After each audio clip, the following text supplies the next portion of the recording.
Բարև ձեզ հարգելի ռադիոլսողներ, եթերում Աբովյան թայմն է, ես Արման Աբովյանը, վերջին ժամանակահատվածում տեղեկատվական դաշտում բավականին ոչ թե վերջին ժամանակահատվածում, այլ վերջին տարիների ընթացքում, շուլիքը մարդիկ են հայտնվում, տենց մտքեր են ասում, ես հիմա բնավ ոչ քննադատելու, ոչ փնովելու նպատակ չունեմ,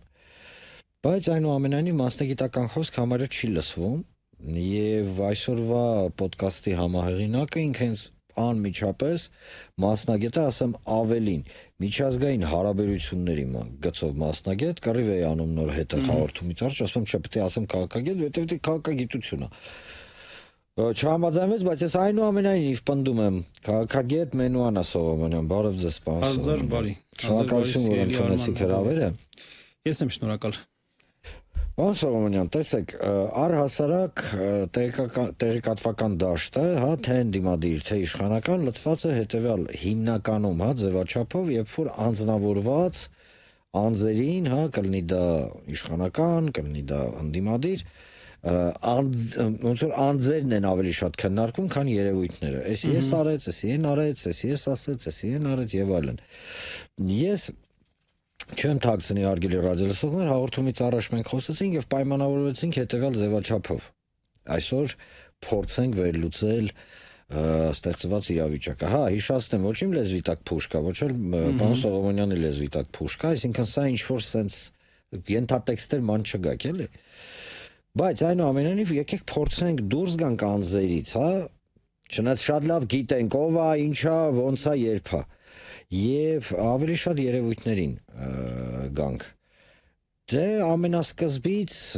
մինչև երևույթներին անցնելը, եթե չեմ սխալվում, դուք հայտարարություն եք տարածել։ Այո։ Եվ ինչա այդ հայտարարությունը, բովանդակությունը եւ այլն, sense ասեմ։ Այո, բովանդակությունը հետեւյալն է։ Հայաքվեի մասին է։ Այո, հայաքվեի մասին է խոսքը, որ սեպտեմբերի 20-ին քաղաքացիական պայմանագիր անուն չեմ տալ։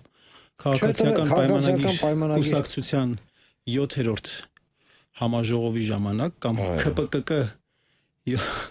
7-րդ համաժողովի ժամանակ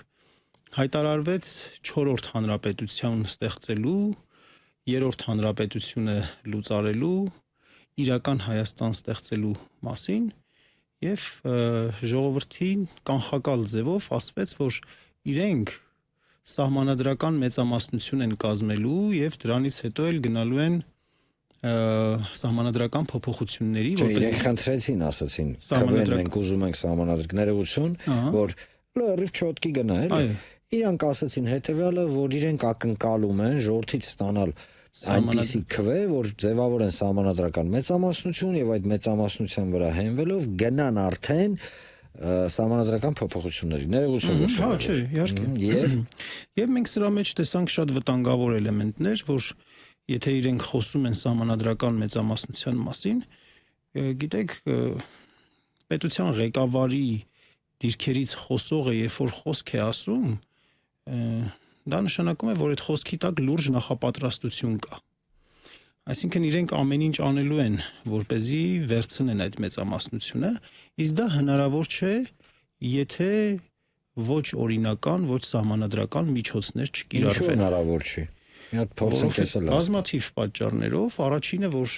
մենք պարբերաբար չափում ենք վարկանիշը գործող քաղաքական ուժի գործող իշխանությունների վարկանիշը, հայաքվեն։ Այո, մենք պատվիրում ենք համապատասխան մեզ համար վստահելի կազմակերպությանը եւ վարկանիշների չափում պարբերականությամբ տեղի է ունենում պրոֆեսիոնալ սոցիոլոգիական հարցումներով, պրոֆեսիոնալ ընտրանքով, որտեղ սխալանքը շատ չնչին տոկոս է կազմում եւ մենք տեսնում ենք, որ այդ վարկանիշը շատ ցածր է։ Իհարկե դրա կողքին կա նաեւ չկողմնորոշված ընտրազանգվածի բավական մեծ քանակ, բայց երբ որ խոսում ենք մարդկանց հետ, երբ որ հարցնում ենք այդ հարցումների ընթացքում, հասկանալի է դառնում, որ այդ չկողմնորոշված ընտրազանգվածը պրոփաշինյանական ընտրազանգված չի։ Եվ երբ որ այս իրավիճակում խոսում են սահմանադրական մեծամասնության մասին, կներեք, դա հնարավոր է միայն մի քանի պայմաններ իրար վրա համադրելու պարագայում, այսինքն պետք է մասնակցությունը շատ ցածր լինի, որպեսզի իրենց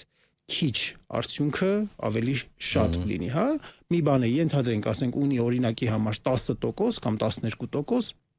Եթե բայց բոլորի 50%-ն է գալիս քվեարկության, ապա այդ 10%-ը կրկնապատկվում է կամ 12, հա, եւ երկրորդը, որ պետք է կիրառվեն վարչական լծակներ, ռեսուրսներ եւ դրան գումարած նաեւ այդքանն էլ չի բավականացնի։ Սովորաբար 15%-ի կարգի է լինում իշխանության, վերարտադրվող իշխանության վարչական ռեսուրսի կիրառման արդյունքը, պլյուս մինուս, այսպես ասենք։ Դրան գումարած նաեւ ընտրակեղծիքներ մենք ինչու ունենք ռացիոնալ ենթադրություն, որ ընտրակեղծիքներ էլ կլինեն, որովհետև ուղղակի կենսական էլի կենաց մահու հարց է իրենց համար, կենսական անհրաժեշտություն է իշխանությունների։ Դուք ընտրակեղծիքների մասին եք ասում։ Սա ենթադրության տիրույթում է, ճիշտ եմ հասկանում։ Դե իհարկե։ Պետք է լինի, որ մի խոսք հիմնավորված ենթադրություն եւ այլն, ես դա չեմ քննարկում, բայց դա ենթադրության վրա է հիմնված, այսինքն այս պահի դրությամբ փաստագրական տվյալներ կան, դե ընտրությունը չի եղել որպեսզի լինի, բայց տեսեք, օրինակ, երբ որ դիտարկում ենք վերջին ընտրությունները, չէ՞, վերջին ընտրությունները ոչ համապետական են եղել, բայց եղել են քաղաքային ընտրություններ, համայնքային ընտրություններ, Փարաքար եւ Գյումրի։ Այո, երկու տեղն էլ պարտվել է։ Ես չեմ ասում, որ Գյումրին եւ Փարաքարը ամբողջությամբ կարող են արտացոլել Հայաստանի Հանրապետության ամբողջ ընտրազանգվածի տրամադրությունները, բայց օրինակ Գյումրին հաշվի առնելով այն հանգամանքը, որ Հայաստանի ընտրողների 67%-ը քաղաքային բնակչություն է, ինչ որ կերպ Գյումրիի ընտրությունները, օրինակ, կարող են էլի հիմք վերցնել, որ արտացոլում են։ Բացի դրանից, 21 թվականին իրենք սահմանադրական մեծամասնություն չէին բանալել, փոշիացող ձայների շնորհիվ կարողացան ի վերջո ապահովել։ Բայց նույնիսկ 21 թվականին, երբ որ դեռ այսպես իրենց վարկանիշը ավելի բարձր էր, երբ որ այս պատերազմը նոր վերջացել էր եւ դրա ֆոնին խոսում էր խաղաղության մասին եւ այլն, երբ որ դեռ այսպես նախկինների, այսպես ասենք, հա շորշոփը շատ ուժեղ էր, ավելի շատ ուժեղ էր, այս պարագայում նույնիսկ հնարավոր չեղավ դա անել։ Ուր մնաց, որ այսքան աղետներից հետո, այսքան հիասթափություններից հետո սահմանադրական մեծամասնության գնալը ակնհայտ է, որ շատ դժվար լուծելի խնդիր է լինելու։ Եվ հայակվեն, եւ մենք հետեւապես հաշվի առնելով այն հանգամանքը, որ այս վտանգավոր օրակարգը, 4-րդ հանրապետության կոչված օրակարգը, մենք կարող ենք դրա մասին խոսել, թե ինչ է դա նշանակելու, դա նշանակելու է գենետիկ կոդի վերացում մեզ համար։ Տեսեք, ներողություն, ասես մտներիս մեջ պահում ենք այդ թեման, մի հատ հասկանանք ձեր գործողությունը։ Որ այդ ամեն ինչը մեզ համար շատ ծանր բան է լինելու, շատ ծանր, շատ եւ ժողովրդավարության հետընթացի իմաստով, ավելի ճիշտ բռնապետության հաստատման իմաստով եւ թուրք-ադրբեջանական ազդեցության ընդլայնման իմաստով, իսկ Հայաստանի ազգային ընդդիմադիր դաշտում կարծես թե առանձին են գործում, այսպես ասած, սոլո խաղեր են տարվում, անհրաժեշտ ենք համարել, որ եւս մեկ անգամ բարձրաձայնենք արտախորհրդարանական ընդդիմադիր դաշտի համախմբում ընդհուպ մինչև ազգային դաշինքի կազմում դիմակայելու համար այս վտանգավոր հեռանկարին։ Մի հարց, երբ որ դուք ասում եք լայն ծավալում ազգային դաշինք եւ այլն, հա, եւ արտախորհրդարանական ուժերի, առաջին հերթին հարց, իսկ ինչի համար խորհրդարանական ուժերը չեն կարող մասնակցեն կամ, չգիտեմ, ինչ-որ հասած տարանջատվում է եւ չեն վերադրվում, ահա։ Ինչ են անում։ Չեն վերադրվում։ Խորհրդարանական ուժերի եւ արտախորհրդարանական ուժերի էլեկտորատները ընտրող մարդիկ իրար հետ ոնց որ չեն վերադրվում։ Այսինքն մի կողմ թողնենք, հա, անձեր չքննարկենք խորհրդարանական ուժերի հետ կապված, որովհետեւ այնտեղ շատ նորմալ մարդիկ կամ պետականամետ գործիչներ կան եւ այլն, բայց ընդհանուր առմամբ մենք քաղաքականության մեջ լինելով պետք է հաշվի նստենք այսպես թե այնպես հանրային տրամադրությունների հետ։ Այսինքն դուք կարծում եք, որ համաձայն հանրային տրամադրությունների խորհրդարանական երբ որ արտախորհրդարանականն ու խորհրդարանականը միավորվում են, ձայների քանակը, վստահության քանակը կամ չի աճի, կամ շատ քիչ կաճի, կամ գուցե նաև կնվազի, այդպես էլ կա։ Հետարքիր տեսլականներ, որովհետև առհասարակ երբ որ ձևավորում են ինչ-որ, հա, տենց քաղաքական կամ քաղաքացիական միավորներ, դաշինքներ եւ այլն իրենք միշտ փորձում են տիտղոսային, այսպես կոչված տիտղոսային, այսինքն պարլամենտական ընդդիմության հետ նվազագույնը փոխհարաբերություններ հաստատել բավականին սերտ։ Սա բայց ես մի պատճառը նշեցի, ինչու, որովհետեւ երկրորդ պատճառն էլ այն է, որ դեռևս հանրությունը իսկապես չի լսել համոզիչ այնպիսի ձևակերպումներ, հայտարարություններ խորհրդարանական ընդդիմությունից, որ նախորդ համակարգի վերարտադրություն տեղի չի ունենալու։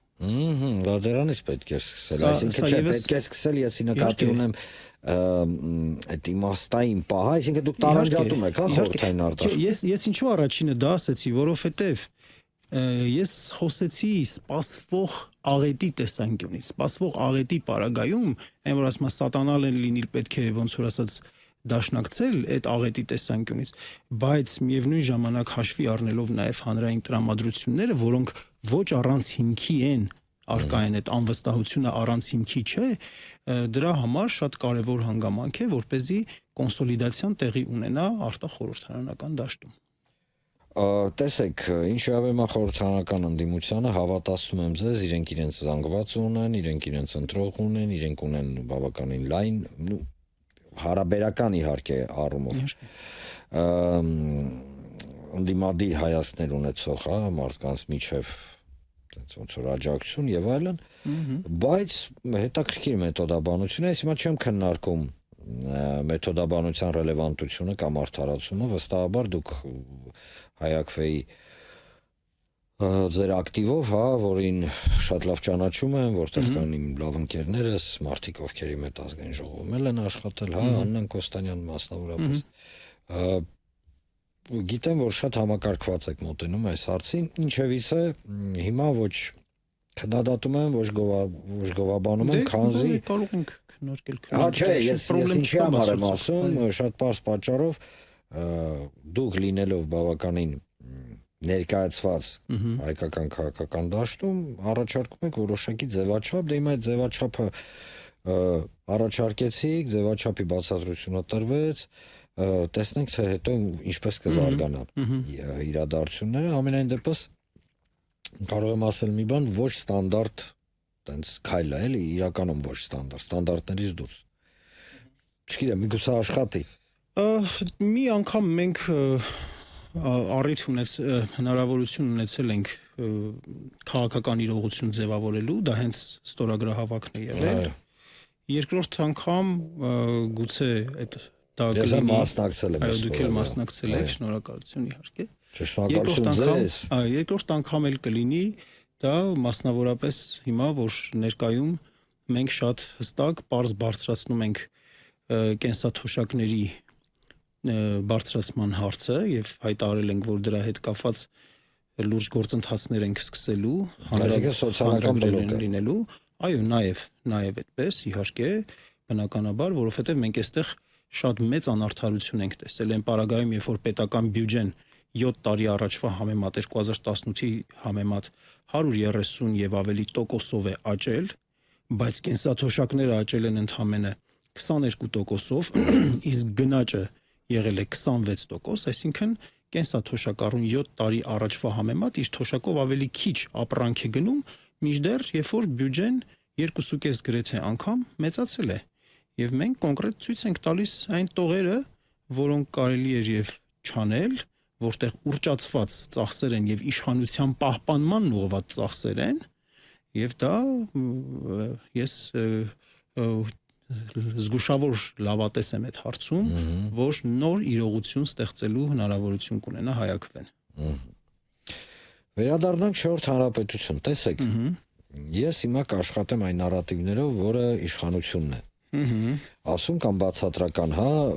տեսլականով, ինչա ինքը ասում եմ, Երրորդ հանրապետությունը թե բարոյապես, թե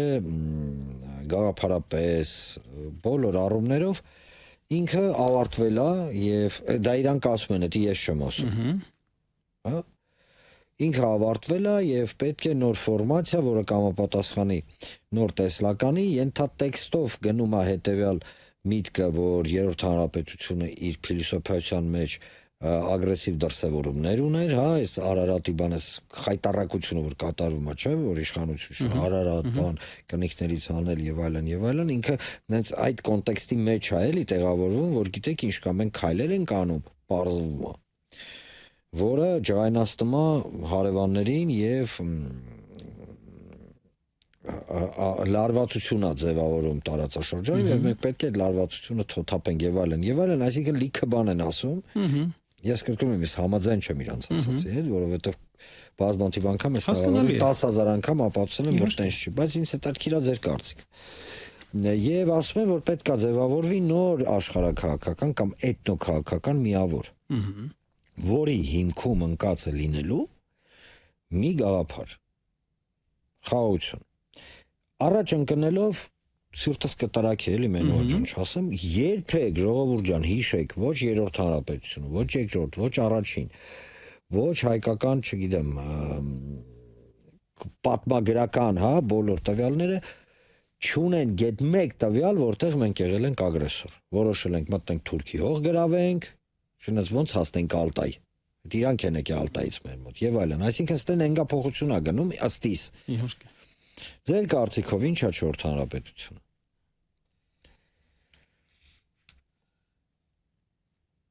Քաղաքական գործընթացները ունեն մի այսպիսի տրամաբանություն։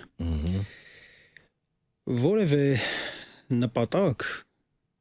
իշխանության վերարտադրության որևէ նպատակ ինքը պետք է դրան տրվի քարոզչական, փիլիսոփայական,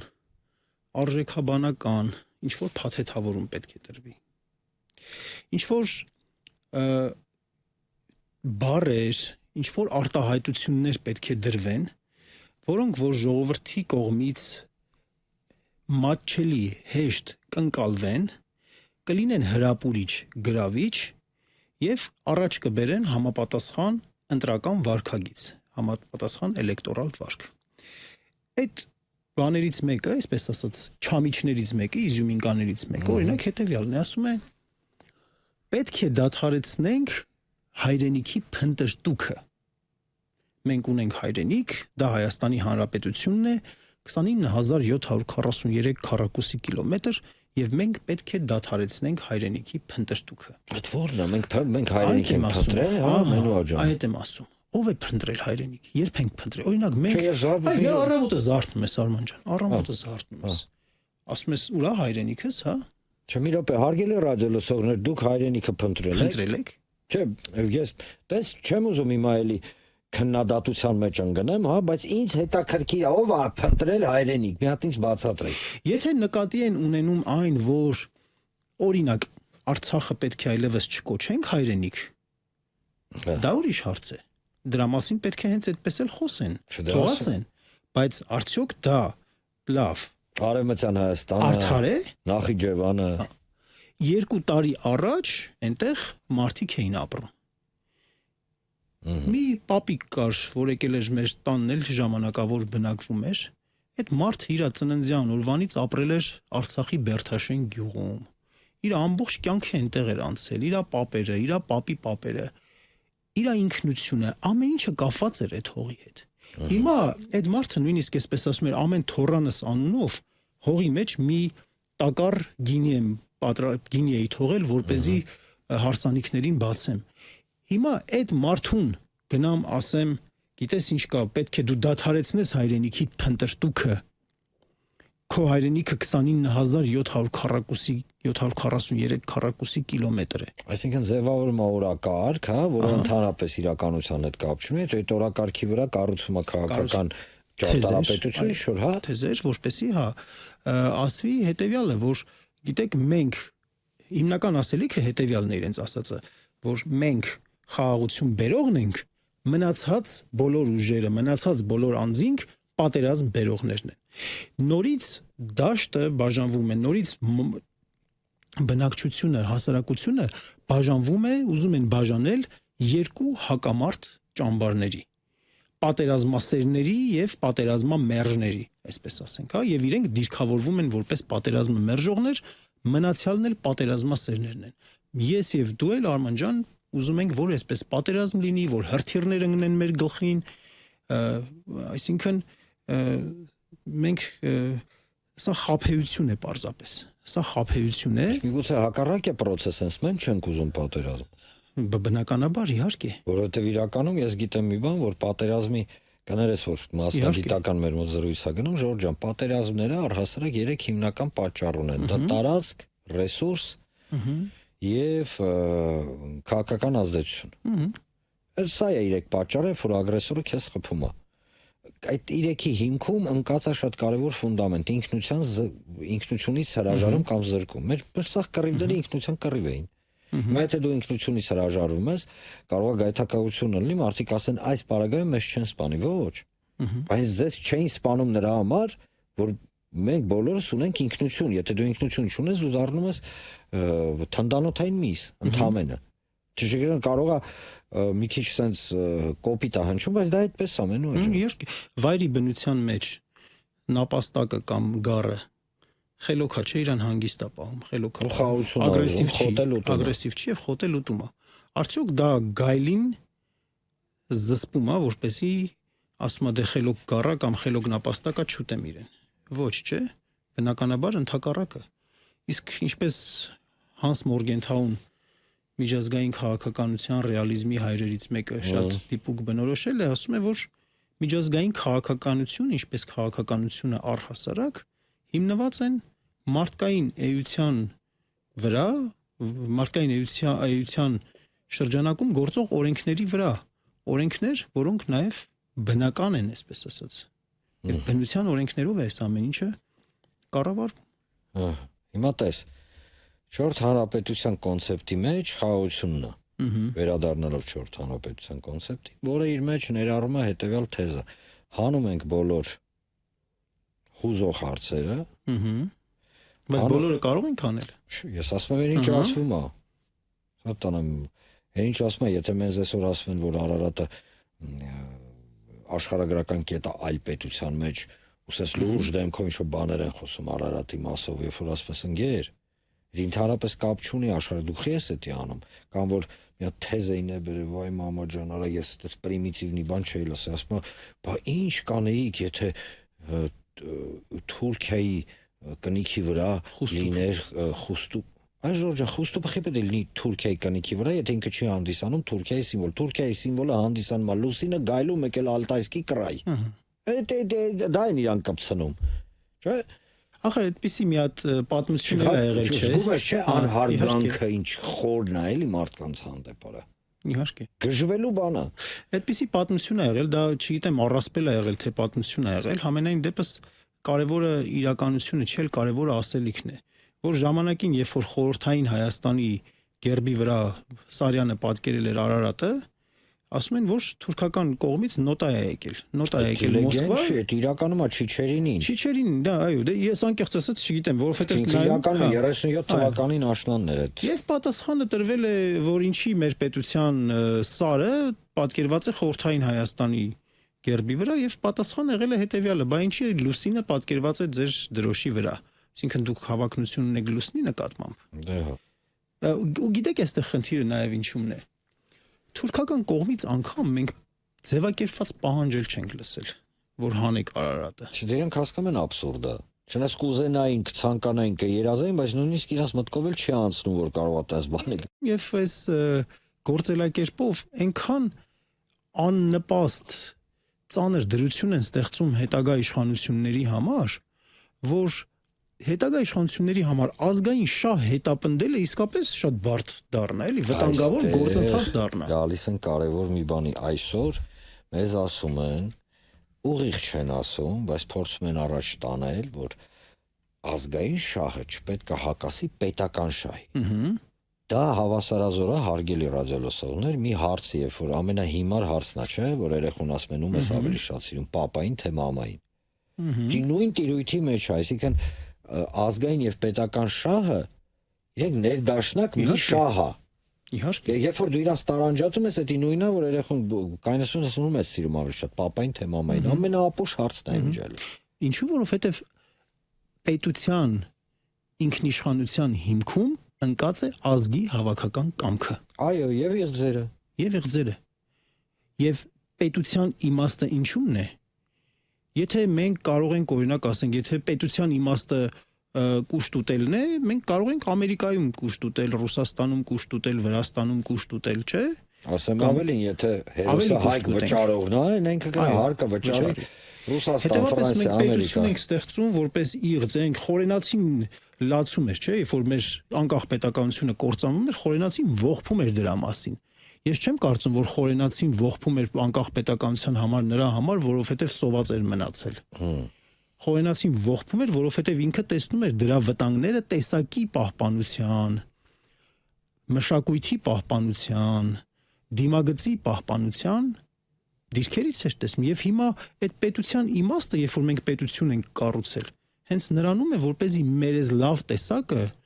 մեր հարուստ մշակույթով տեսակը, այն որ մենք կոմիտաս ունենք, որ մարդկանց սրտեր է շարժում նրա երաժշտությունը, նրա մեղեդին, կամ մեր շարականները, որ այսօր շատ քիչ ժողովուրդներ կերազեին անգամ, շատ ժողովուրդներ կերազեին, հա, շատ քիչ ժողովուրդներ ունեն, որ ասենք 1500 տարի շարունակ երկվող պահպանված մեղեդիներ։ Այդ տեսակը, որպեսզի մենք կարողանանք մեզ համար արժևորենք, մենք կարողանանք պահպանել այդ ամեն ինչը։ Մենք այդ հայրենիքը ոչ թե փնտրում ենք, մենք այդ հայրենիքը Աստծուց պարգև ենք ստացել։ Եւ մենք պարտավոր ենք սրբության սրբոցի պես վերաբերվել։ Դրան չի կարելի հայրենիքին վերագրել 29743 Պետությունն է, հայրենիքը, պետք է միջև հիմա չէ մարդիկ, երբ որ կայնում են ասում են, գիտես ինչ կա, մեզ ինչ են ասում են, եթե դու հիշում ես, որ քո նախնիներին Բիթլիսում կամ Բիթլիսի մատույցներում մորթել են, էդի ջղայնացնում է մորթողին, կամ մորթողի ժառանգն է, այ քեզ բան, դու ինչքան ուզում ես ջղայնանա, ասեմ ավելին, եթե դու մոռանում ես դրա մասին, դու հրավիրում ես իրականում հրավեր ես ուղարկում, ասում ես արի շարունակի քո գործը։ Ահա, բայց օրինակ հենց մեր հայկական ազգայնականության ոնց որ գաղափարախոս համարվող, հա, Նժդեհը ինքն էլ է չէ խոսել հայ-թուրքական հաշտեցման մասին։ Չէ, հաշտեցումը պետք է լինի կոտորածի նախապայման։ Ասել է, որ հայ եւ թուրքը պետք է հաշտվեն, հայ եւ թուրք ժողովուրդները այո պետք է հաշտվեն, բայց պետք է հաշտությունը այնպես չլինի, որ հայ ժողովուրդը ծնկած ձևով հաշտվի։ Ամբողջ խնդիրը դրանում է, որ մենք ուզում ենք, որ ծնկած ձևով չհաշտվենք։ Գիտես ինչի։ Նժդեհը ինչի էր ասում ծնկած չպետք է հաշտվես։ Ես պարզապես կարդացել եմ հենց իմ կարդացածի մտքի վրա, որովհետև ծնկած հաշտվելու պարագայում թուրքը անմիջապես յատաղանով խփում է գլխին։ Իհարկե։ Դա բանա բնազդ է, որ տեսավ ծնկած մարդը յատաղանով խփում է գլխին։ Եվ ստեղ մի բան էլ ասեմ, կարող է շատ կոշտ հնչի, բայց նայ, այսօր մեզ ինչ են ասում, Մենուա ջան, ասում են քո ինքնությունը, հա, ազգային ինքնությունը։ Ես հիմա չեմ ուզում խորանալ, որ արհեստականորեն է ձևավորվես սովետ բան եւ այլն եւ այլն։ Դեռ խոսում են, դիր մի կողմ, արի երկու բառի բայց դրա մասին էլի ասեք, Արման ջան, իսկապես էլի։ Մոդելը հայրենասիրության ձևավորվել է 1940-ից 70-ական թվականներին գրված գրքերի գաղափարների վրա։ Այսինքն միջև է Անդրանիկ չկա։ Օրինակ Ռաֆին որ թվերին է։ Ռաֆին 1870-ական թվականներին է գրել իր հայտնի վեպերը, Կայծերը, Խենթը 70-ականներին 80-ականներին է գրել։ Սամվել օրինակ 80 թվականին է, եթե չեմ սխալվում, լույս տեսել։ Այդ ժամանակ սովետ կար։ Երբ որ Շուշիում 1905 եմ խնդրում։ Կոտորած է Ֆրանց Վերֆելը Մուսա Լեռան 40 օր է գրել, որը որ իմ հայրենասիրության հիմքում ընկած է Մուսա Լեռան 40 օրը գիրքը։ Ֆրանց Վերֆելը սովետի հետ ինչ կապ ուներ, կապ ունեցել է, թե կապ չի ունեցել։ Չի կարելի էլի մարդկանց այսքան մոլորեցնել ու մանիպուլացնել։ Ի վերջո այս ցեղասպանությունը 1915 թվական, որ սովետական միության նշույլ էլ չկար։ Ասեմ ավելին, հարգելի ռադիոլսողներ, սա հաշվարկը հիմնականում գնում է նրա վրա, որ, ասենք մի արտահայտություն կա, fact checking, երբ որ դու ինչ որ մի բան են քեզ ասում, դու սկսում ես դա վերլուծել, ստուգել, նայել, չէ՞։ Այդ fact checking-ի բացակայության վրա է ռաշոտ արած հաշվարկը ներողություն, որովհետև օրինակ 1897 թվական Աբդուլ Ղամիդյան կոտորածն 300,000 հոգի հայ է մահացել։ Դրին պարզապես մորթեցին, այն ժամանակ ռուսել չկար, որ հիմա, դե փորձում են, չէ՞, ցեղասպանությունը ռուսի այտենց հետ կապեն, ռուսի հետ լավ են, դրա համար մորթեցին։ Պահույներին ինչի կոտորեցին։ Սմիրնայի կոտորածը կներես մի միլիոնից ավել էլ հույնա կոտորվել։ Ասորիներին ինչ էին կոտորում, եզդիներին ինչ էին կոտորում, իրանցիներին ինչ էին կոտորում, արաբներին ինչ էին կոտորում։ Այ ժողովուրդ ջան, թույլ մի տվեք էլի մեզ որ բանի տեղ դնեն։ Դե լավ։ Չեմ ուզում բանանալ։ Մի հարցել Մենուա ջան, շատ է էլի ինձ հետ արքիր։ Շնորհակալություն, շատ հանգամանալից ես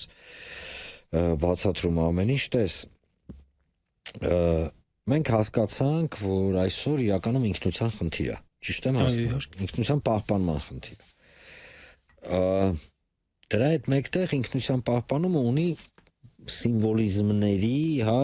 ինչի վրա է կառուցված այդ ամենը սիմվոլիզմ։ Սիմվոլների, այո, խորհրդանիշների։ Դու քեզ նույնականացնում ես ամբողջ խմբի հետ ինչ որ սիմվոլների միջոցով, ճիշտ է։ Սեպտեմբերի 27-ին 2020 թվականին սկսեց պատերազմը, սկսեց ագրեսիան, թուրք-ադրբեջանական տանդեմը վրա տվեց մեր վրա, ունեցանք այն ինչ ունեցանք, հիմա ես չեմ ուզում պատերազմի անմիջապես ելևեջներից խոսալ, 27-ին շատ է խոսացվել դրա մասին, ես ուզում եմ ասել հետևյալը, տես 27-ին եկել է, 23 թվականի սեպտեմբերի 19-ին եղավ վերջնական ժամանակավոր, բայց այդ ժամանակ վերջնական հայերի կոտորածը Արցախում, այսինքն էթնիկ զտումը։ Ինչու կոտորած էր։ Այո, իհարկե կոտորած էր։ 200 հոգուց ավել մի օրվա ընթացքում ռազմաճակատում զոհվեցին, 200 հոգուց էլ ավել են բենզինի պայթյունի եւ 64 հոգի, եթե չեմ սխալվում, ճանապարհին։ 64 հոգի ճանապարհին երեխաներ, ասեմ ընդ որում թուրքերը, ադրբեջանցիները երեխաներին փուչուր դանակներով էին սպանում, այսինքն բան չի փոխվել։ Եվ բազմաթիվ մեր արցախցի հայրենակիցներ էլ մինչ օրս ինֆարկտից եւ մնացած այդ ձեռքբերված հիվանդություններից, այդ ստրեսի արդյունքում ձեռքբերված հիվանդություններից մի քանի օր առաջ ռազմական գործիչ Աֆշարյանը մահացավ։ Մի խոսքով տանկի Աֆշարը։ Հիմա տես։ Այսինքն սեպտեմբեր ամիսը ըստ էության մեզ համար այն ամիսն է, որ մենք պետք է պարտադրված, ներքուս պարտադրված, ոչ թե, հա, հիշենք այն արհավիրքների մասին, որոնք եկան մեր գլխին, ինչքան էլ դուրներս չկա, որովհետև եթե չհիշենք հենց սեպտեմբեր ամսին, ուրեմն լավ չի լինի։ Այսինքն հրավիրում ես թազուս կռիվը գլխիդ։ Սակայն ազգային ժողով մի օրինագիծ է ներկայացվել, համաձայն որի առաջարկեն, եթե չեմ սխալվում, Նազարյան Գեղամն ու Ռուբինյան Ռուբենը, եթե չեմ սխալվում, օրինագիծ են բերել, համաձայն որի առաջարկում են հռչակել հիշատակի օր հունվարի 27-ը, որովհետև հունվարի 28-ը բանակի օրն, այսինքն մենք հիշատակի օր ունենանք հաջորդ օրն էլ նսկ կտոնենք բանակի տոնը։ Ես ճիշտ ասած չեմ հասկանում իմաստը որն է, որովհետև եթե դու հիշատակի օր ես ուզում հռչակես, հիշատակի օրը պետք է լինի, դե լավ տրամաբանենք նվազագույնը գոնե, հա, սեպտեմբերի մեջ, որը իր մեջ, եթե ուզում ես մի օր լինի, կներառի համ պատերազմի սկիզբ, համ ցեղասպանությունը Արցախի եւ այլն, եւ հիմա քո կարծիքով ինչ առհասարակ ինչի համար է տեղափոխվում հունվար ամիս։ Չէ, ոչ չի տեղափոխվում այն օրն է 27-ին։ Հունվարի 27-ը հոլոկոստի զոհերի հիշատակի օրն է, հրեական հոլոկոստի զոհերի հիշատակի։ Հունվարի 27-ը։ Հունվարի 27-ը հրեական հոլոկոստի զոհերի հիշատակի օրն է։ Հուշել էին մեր գործընկերները, որ ինչի համար հունվարի 27-ը հոլոկոստի օրն էր, որովհետև այդ օրը խորհրդային բանակը ազատագրեց Օսվենցիմը։ Ճիշտ է։ Ահա։ Մենք հոլոկոստի օրն են ասում մենք բանանենք, հա։ Դե փաստորեն այդպես։ Ինչի։ Մենք ես էլ եմ նոր իմացել, դեռ պետք է մի հատ հասկանամ ինչի, բայց իմ տպավորությունները փորձեմ շարադրել։ Մենք ցեղասպանություն վերապրած ժողովուրդ ենք եւ մեր պետության նպատակներից մեկը այն էր, որպեսզի մեր պետությունը եւ մեր ժողովուրդը կարողանա իր պետություն ունենալով ներդրում ունենա ամբողջ աշխարհում ցեղասպանություններ այլևս տեղի չունենալու համար, Որովհետև եթե մեր պետությունը իր արժև նպատակ է դնում հայոց ցեղասպանության միջազգային ճանաչումը եւ դատապարտումը, երբ որ միջազգային ճանաչումը եւ դատապարտումը հասնում է իր հանգրվանին, դա ավելի է քչացնում հավանականությունը ինչպես հայ ժողովրդի, այնպես էլ այլ ժողովուրդների նկատմամբ ցեղասպանությունների կրկնվելը։ Նպատակը դա է եւ հայոց ցեղասպանության 2015 թվականի միջազգային հռչակագրի մեջ հենց այդ միտքը նույնպես դրված է։ Հիմա մենք բնականաբար հոլոկոստը ճանաչում ենք, դատապարտում ենք ցանկացած եղեռնագործություն, ցանկացած ցեղասպանություն։ Հիշում ենք, որ հոլոկոստը հնարավոր եղավ իրականացնել, որովհետև ժամանակին այսպես կոչված հանրությունը միջազգային, բացի վայ վույերից եւ առանձին մարդկանց հերոսությունից Հենրի Մորգենտաու, Ֆրիտյոֆ Նանսեն եւ այլն, հա, ըստ էության աչքերս չռած նայում էր ոնց են մեզ կոտորում։ Եվ եկեք հիշենք, որ հոլոկոստը կազմակերպող Հիտլերը այդ իր սպաներին համապատասխան հրահանգավորումները տալուց առաջ Օբերզալցբուրգ, այո, ասել է հիմա ով է հիշում հայերին։ Քենդես արսափասպի գեներալ ասաց, ինչ ես ասում, ընկեր ջան, ոնց թե դնենք մի ժողովուրդ կոտորենք, ասաց, դե լավ կոտորեք, ով է հիմա հիշում հայերին։ Հիմա ցանկացած այսպիսի զգայուն թեմայով ակտ, երբ որ պետությունը անում է, դրա տակ պետք է լինի ինչ-որ համարժեքության տրամաբանություն։ Արդյոք Իսրայելում ապրիլի 24-ը ներառված է որպես հիշատակի օր։ Ոչ։ Արդյոք հիմա Իսրայել պետությունը պետք է տարանջատենք հրեա ժողովրդից ընդհանրապես։ Իսրայել պետությունը Գազայում չի իրականացնում ցեղասպանություն։ 2. Արդյոք հիմա, որ մենք Արցախ չունենք, հազարամյակների իր բնորանից տնավեր բնավեր դարձած ժողովուրդը այդ վիճակին, որ հասել է, դրա մեջ Իսրայել պետության ռազմական աջակցության, Իսրայել-Ադրբեջան համագործակցության հետքը չկա։ Մենք որպես պետություն որոշումներ ընդունելիս չպետք է առաջնորդվենք նաև շահերով, քաղաքական շահերով, ինչ-որ ազգային շահերով եւ ինչ-որ տրամաբանությամբ։ Ինձ թվում է այս հարցերը տալիս են բարձրացրած հարցի պատասխանը եւ բացի դրանից էլ արդյոք ճիշտ ժամանակն է Իրանի հետ ել ավելի փչացնել հարաբերությունները։ Իսկ ինչի են իրանք փչացնում հարաբերությունները, ձերդ համաձայն չեն ալի։ Ասեմ, չենք փչացնում հարաբերությունները։ Իրենք որովհետև ունեն լեզվի վրա ստեղծված իրականություն։ Իրենք մի բանի շուրջ պայմանավորվում են, օրինակ ասենք Փաշինյան-Ալիև պայմանավորվածություն է լինում, այսպես կոչված Թրամփի ուղու կամ Զանգեզուրի միջանցքի վերաբերյալ, իրենք պայմանավորվում են, ձեռք են սեղմում, ուրախանում են, գալիս են, բայց հետո էլ պարզվում է, որ տարբեր ընկալումներ ունեն միևնույն հարցի շուրջ, տարբեր պայմանավորվածություններ։ Օրինակ սեպտեմբերի 1-ին հենց Շանհայի համագործակցության կազմակերպության համաժողովի ժամանակ, երբ որ Իլհամ Ալիևը ելույթ ունեցավ եւ ասաց, որ Զանգեզուրի միջանցքը կլինի միջին միջանցքի մասը, Փաշինյանը իրեն ասում է, բայց մենք ոնց որ այդ տպավորությունը չունենք, այսինքն գրել են թղթի վրա, պայմանավորվել են, ստորագրել են, բայց իրականությունները տարբեր կերպ են հասկանում։ Հիմա նույնը այստեղ է, իրենք կարող են մի բանը այլ իրականության դիրքերից ներկայացնել։ Ինչպես որ իրեն ձեռնտու է, բնականաբար այդպես է։ Չէ, իրականում բան է սլնում էլի, ասենց հաճախակի մեկ փորձում ես տրամաբանությունը հասկանաս ու չես հասկանում։ Իսկ ինչ վերաբերում է սեպտեմբերի 27-ին, իհարկե շատ է քննարկվել թե ինչու եղավ, բայց միևնույն ժամանակ մենք պետք է հաշվի առնենք, որ ինֆորմացիան այնքան շատ է այս ընթացքում գալիս, ինֆորմացիայի հեղեղի տակ, տարափի տակ մենք մեր օպերատիվ հիշողությունը սկսում ենք կորցնել եւ շատ կարևոր դեպքեր չենք կարողանում հիշել։ Մինչդեռ պետք է ժամանակ առ ժամանակ այդ դեպքերը հիշեցնենք, որպեսզի կարողանանք ճիշտ գնահատականներ տալ, որպեսզի պատմությունը քաղաքականացված բան է, այսպես ասած, երևույթ է եւ գրվում է դառնում է այնպեսին, ինչպեսին շարադրողն է ցանկանում, որպեսի դառնա, կամ որ ամբողջ 2.5 տարվա ընթացքում բանակցություն տեղի չէր ունեցել։ Բանակցություն տեղի չէր ունեցել, ինքը հենց այդպես է խոստովանել է, որ դրանք շփումներ են, բանակցություններ չեն։ Մի անգամ է Մինսկի խմբի շրջանակներում 2018 թվականի մայիսի 8-ից սկսած մինչև 2020 թվականի սեպտեմբերի 27-ը եւ դրանից հետո էլ Մինսկի խմբի շրջանակներում համանախագահությամբ մի անգամ է ընդամենը հանդիպում եղել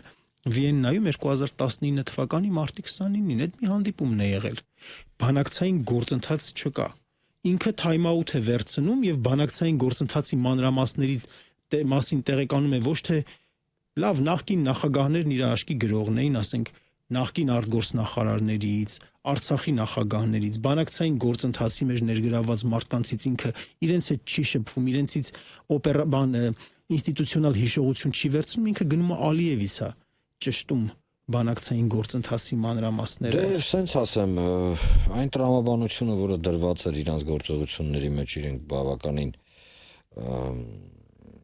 շատ է քննարկվել, սենց մեղմ ասած, հա։ Սա հիմա ավելի շատ գիտես, խորին համոզմամբ խնդիրը ոչ թե եւ ոչ այդքան, հա, կրկին վերբացելն է պատճառահետևանքային երանգները, որովհետև արի համաձայնվի, մենք բոլորս փայլուն, այ հիմա մարդիկ ով մեզ լսում են, պատճառահետևանքային բոլոր երանգներից տեղյակ են։ Շատ լավ են տեղյակ։ Խնդիրը ավելի շուտ իսկ հետո հիմա ինչ պետք է արվի եւ ոնց պետք է արվի, որովհետև ընդհանրական խոսքերը իրանք էլ են մարդկանց հոգնածրել, կենացային մակարդակի։ Եվ այս պարագայում ինձ բավականին ուրախացնում է քո դիրքորոշումը, որովհետև դու այն մարդն ես, որ քո գործընկերների, որ բացի լոկ խոսքերից նաև ելքեր եք փորձում գտնել եւ այդ ելքերը որքան էլ ծանր լինի, փորձում եք կառուցել ի վերջո չեմ ասի հանդուրժողականության, բայց ամենակարևորը չարի վրա չեք կառուցել։ Ես երբեք օրինակ չեմ լսել ձեզանից վայ գնանք էս անենք, այն անենք, բան, հա, երբեք։ Ու ես նկատի ունեմ ատելության եւ անհանդուրժողականության կոչեր կլինեն, բան կլինեն։ Առանցն էլ ատելությունը հայկական օդի մեջ այնքան կոնցենտրացված է, որ կաս դանակով կտրես այսպես։ Օդում է կախված է։ Շորջան, եթե կարելի է երկու բառ ուղղակի ասենք այդ ինչ անելու վերաբերյալ, ինչ անելը հետեւյալն է, այսօրվա մեր գլխավոր հարցը անվտանգության թեման է։ Ինչպես այդ դեպքում ապահովել անվտանգությունը։ Հասկանանք այն ինչ որ այսօր մեզ առաջարկում են, ինքը այն այլընտրանքը ինչ որ իրենք ասում են, որ այլընտրանքը մյուսն է եւ օրինակ Հայաքվեի դիրքորոշումը։ Իրենք ասում են, որ Թուրքիայի թուրանական ծրագիրը չի հակադրվում հայ ժողովրդի ազգային պետական շահերին։ Մեզ չի սպառնում։ Մենք ասում ենք, որ սպառնում է։ Հետևապես թուրանական ծրագրի շրջանակներում եղած տարբեր գործարքներ եւ առաջին հերթին այդ Զանգեզուրի միջանց կոչվածը կամ Թրամփի ուղին, դա ուղիղ հակասում է մեր շահերին եւ մեզ համար շատ մեծ ռիսկ է ստեղծում, շատ մեծ վտանգ է ստեղծում, շատ մեծ սպառնալիք է։ Դրա այլընտրանքը չի նշանակում Թուրքիային պատերազմ հայտարարել։ Չի նշանակում Ադրբեջանին հիմա պատերազմ հայտարարել։ Չի նշանակում ամբողջ անվտանգությունը վերցնել տալ օրինակ Ռուսաստանին, ասել Ռուսաստան մտնում եմ ուրեմն քո կազմը։ Չի նշանակում ամբողջ անվտանգությունը վերցնել տալ Իրանին եւ այլն։ Այսինքն պետք է դուրս գալ այս կամ այս միակողմանի բինար, այսպես ասած, ընտրության բանից։ Մենք անվտանգությունը ապահովելու համար պետք է համադրենք արտաքին ու ներքին մեխանիզմները։ Արտաքին մեխանիզմը հետևյալն է։ Այսօր մեր տարածաշրջանում եւ Հարավային Կովկասում եւ ավելի լայն տարածաշրջանում տարբեր ուժային կենտրոններ որոշակի շահեր ունեն։ այդ ուժային կենտրոնների հետ համապատասխան հարաբերություններ հաստատելով ամեն մեկից օգտվել մեր անվտանգային բաց լրացնելու համար եւ դրան գումարած ամենակարևորը կիրառել համապարփակ անվտանգության հայեցակարգը այն ինչի մասին որ հայակվեն բավականին մանրամասն խոսում է որի կարևորագույն իմաստը նա է որ ամբողջ ժողովուրդը ներգրավված լինի անվտանգությունը ապահովելու գործի մեջ ժողովուրդը իրենք ասում են որ ժողովուրդը պետք է ոտը ոտին գցի իսկ իրենք կապահովեն անվտանգությունը այդպես չի լինում չաշխատելով անվտանգություն հնարավոր չէ ապահովել համապարփակ անվտանգության հայեցակարգի մասին էլ եթե առիթ կլինի ինձ հետ կամ իմ այլ գործընկերների հետ կարող ենք ավելի մանրամասն խոսել ռադիոլսողներ ջան մի անգամից ասում եմ եթե բան չկա մի 2-3 շաբաթ հետո կարծում եմ իրադարձություններից է իրականում կախված էլի ինչպես կզարգանա բայց այնուամենայնիվ ամենամոտակա ժամանակ 2-3 շաբաթ միգուցե ավելի շուտ նույնիսկ կրկին պարոն Սողոմոնյանին մենք կհրավիրենք եւ անվտանգային հայեցակարգի մասին կխոսանք բրավո համապարփակ անվտանգության հայեցակարգի հայեցակարգի անվտանգության համար մենք կխոսանք դες համարյա չի խոսվում է դրա մասին չէ ընդհանրապես չի համարյան որն է եւ այսպես հիշեցնեմ ձեզ հարգելի ռադիոլսողներ որ այսօր մեր հյուրն էր միջազգային հարաբերությունների մասնագետ քաղաքագետ Մենուան Սողոմոնյան այսօր մեր շատ շնորհակալ եմ հրավերի համար Արման ջան Եթերում Աբովյան թայմներ եւ ես Արման Աբովյանը կհանդիպենք հաջորդ